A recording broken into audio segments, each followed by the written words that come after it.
ભીખા, હા મેં વાત સાંભળી એ વાત હાચી છે કે હા તારા શેઠ ને છોકરી મળી ગઈ નવી નવી?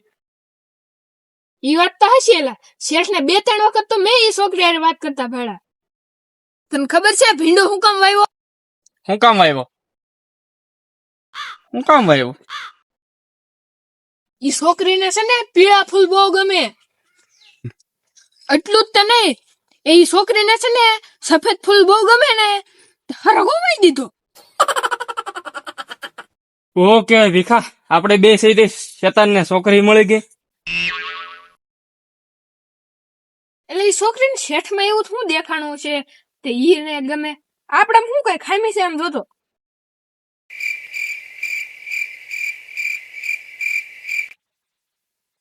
એ છોકરી તારા શેઠ શું દેખાણું છે એને? તારા શેઠ ગમી ગયા? હજી તો ખાલી વાત થાય છે, લગન ક્યાં થઈ ગયા? હું હાલે છે તારા મનમાં? હમણાં થોડાક દિવસમાં રક્ષાબંધન આવે છે. તે હું થઈ ગયું ભીખા? એ તો મને ખબર છે રક્ષાબંધન આવે છે.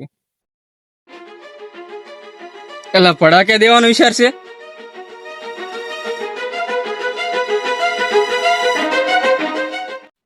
રાખડી નું કરી તું? શેઠ ને ઓલી છોકરી પાસે રાખડી બંધાઈ દેવી આપણે. લે, હું તો તને મૂર્છો સમજતો હતો, તું તો બિરબલ નીકળ્યો. બાજી તો હવે પલટા હે. કોની બાજી પલટાવી તારે?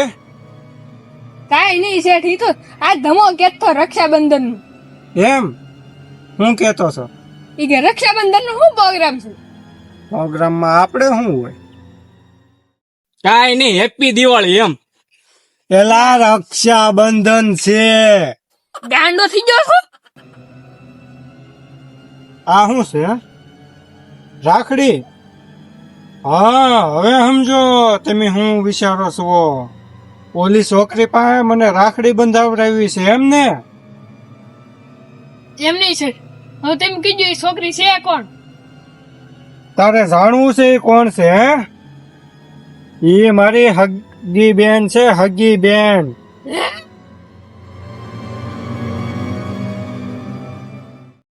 હવે બોલો, કોને બંધાવી રાખડી?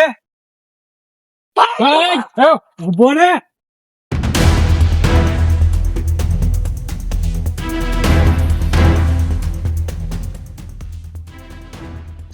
તો મિત્રો, આની જેમ તમે પણ ન ભાગી જતા, લાઈક, શેર અને સબસ્ક્રાઇબ કરીને જાજો.